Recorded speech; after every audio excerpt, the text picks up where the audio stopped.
маленькую девочку с яркими бантами зовут Ралина Ахмадуллина. Когда малышке было 2 месяца, врачи ДРКБ провели сложнейшую операцию. Девочка стала самым маленьким пациентом в мире, которому удалили аневризму плечевой артерии. История Ралины недавно вошла в Книгу рекордов России. Вот статья об операции на их официальном сайте. Это единственный рекорд для системы здравоохранения Татарстана и уникальный случай в отечественной и мировой медицине.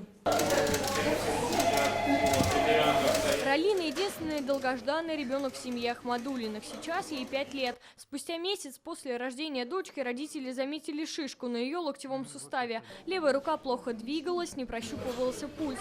Врачи поставили диагноз и предупредили, нужно готовиться к операции. Я, наверное, поначалу до конца не осознавала, насколько это рискованно все, да? Осознала это только после, но тогда уже было все хорошо. Мне оставалось только порадоваться.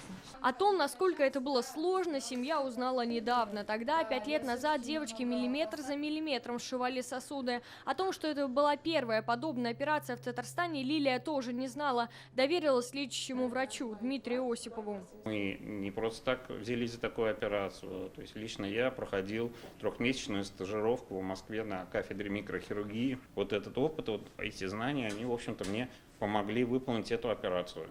То есть операцию мы выполняли при максимальном, если я не ошибаюсь, 24-кратном увеличении микроскопа. Использовали нити, которые, в общем-то, тоньше волоса.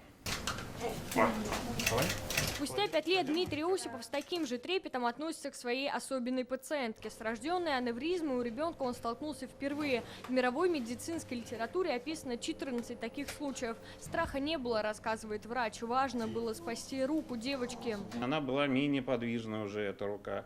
Возник уже отек руки, который был связан с тем, что эта аневризма, она уже сдавливала вены, которые проходили рядом, которые сопутствуют в норме артерий. Она могла резко, внезапно перестать работать, то есть и это грозило бы в дальнейшем потерей конечности ребенка. Сейчас Ралина полностью здорова, на руке остался шрам. История семьи Ахмадуллиных навсегда связана с ДРКБ, а Дмитрий Осипов для них теперь больше, чем врач.